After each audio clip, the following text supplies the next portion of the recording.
Assalamualaikum, salam sejahtera. Terima kasih kerana telah memilih channel ini. Jangan lupa tekan butang like, komen, subscribe dan share untuk PN enggan kemuka cadangan balas kerana tak ada faedah. Assalamualaikum dan salam sejahtera rakyat Malaysia. Hari ini kita nak ulas mengenai kenyataan panas Muhyiddin Yassin, pengerusi PN, berkenaan isu MOU peruntukan sekata untuk ahli parlimen pembangkang. Muhyiddin dengan lantang menolak untuk mengemukakan cadangan balas, malah menganggap langkah tersebut sebagai tak ada faedah kerana menurutnya perbincangan selama 2 tahun itu tak membawa apa-apa hasil.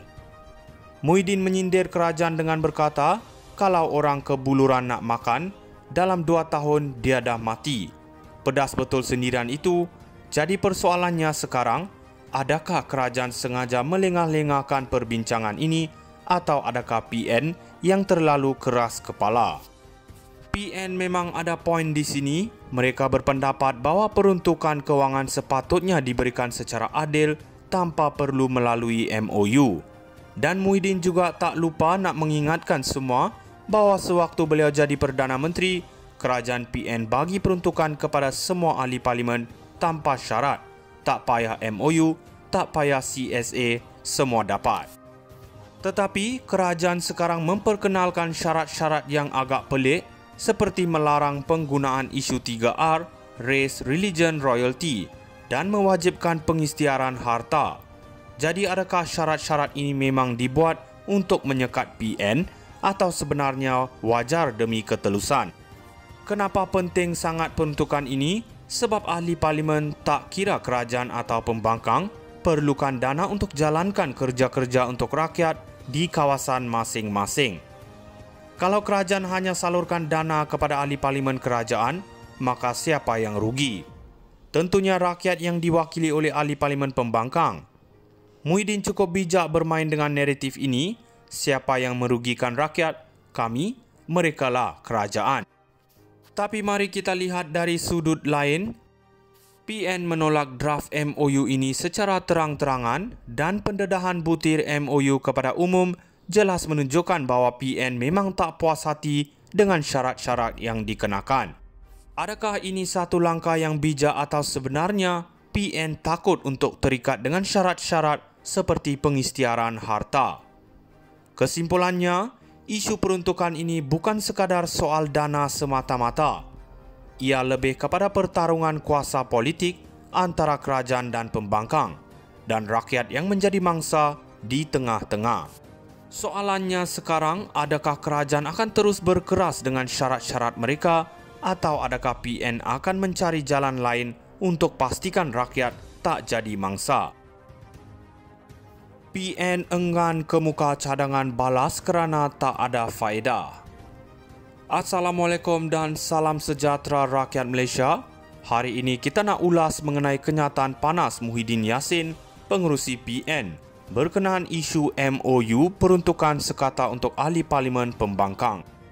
Muhyiddin dengan lantang menolak untuk mengemukakan cadangan balas, malah menganggap langkah tersebut sebagai tak ada faedah kerana menurutnya perbincangan selama 2 tahun itu tak membawa apa-apa hasil.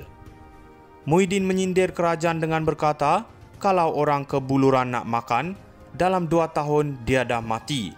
Pedas betul sindiran itu. Jadi persoalannya sekarang, adakah kerajaan sengaja melengah-lengahkan perbincangan ini atau adakah PN yang terlalu keras kepala? PN memang ada poin di sini. Mereka berpendapat bahawa peruntukan kewangan sepatutnya diberikan secara adil tanpa perlu melalui MOU. Dan Muhyiddin juga tak lupa nak mengingatkan semua bahawa sewaktu beliau jadi Perdana Menteri, kerajaan PN bagi peruntukan kepada semua ahli parlimen tanpa syarat. Tak payah MOU, tak payah CSA, semua dapat. Tetapi kerajaan sekarang memperkenalkan syarat-syarat yang agak pelik seperti melarang penggunaan isu 3R, Race, Religion, Royalty dan mewajibkan pengisytiharan harta. Jadi adakah syarat-syarat ini memang dibuat untuk menyekat PN atau sebenarnya wajar demi ketelusan? Kenapa penting sangat peruntukan ini? sebab ahli parlimen tak kira kerajaan atau pembangkang perlukan dana untuk jalankan kerja-kerja untuk rakyat di kawasan masing-masing. Kalau kerajaan hanya salurkan dana kepada ahli parlimen kerajaan, maka siapa yang rugi? Tentunya rakyat yang diwakili oleh ahli parlimen pembangkang. Muhyiddin cukup bijak bermain dengan naratif ini. Siapa yang merugikan rakyat? Kami, merekalah kerajaan. Tapi mari kita lihat dari sudut lain. PN menolak draft MOU ini secara terang-terangan dan pendedahan butir MOU kepada umum jelas menunjukkan bahawa PN memang tak puas hati dengan syarat-syarat yang dikenakan. Adakah ini satu langkah yang bijak atau sebenarnya PN takut untuk terikat dengan syarat-syarat seperti pengisytiharan harta? Kesimpulannya, isu peruntukan ini bukan sekadar soal dana semata-mata.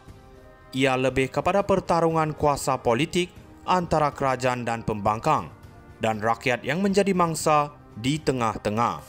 Soalannya sekarang, adakah kerajaan akan terus berkeras dengan syarat-syarat mereka atau adakah PN akan mencari jalan lain untuk pastikan rakyat tak jadi mangsa? PN enggan kemuka cadangan balas kerana tak ada faedah. Assalamualaikum dan salam sejahtera rakyat Malaysia.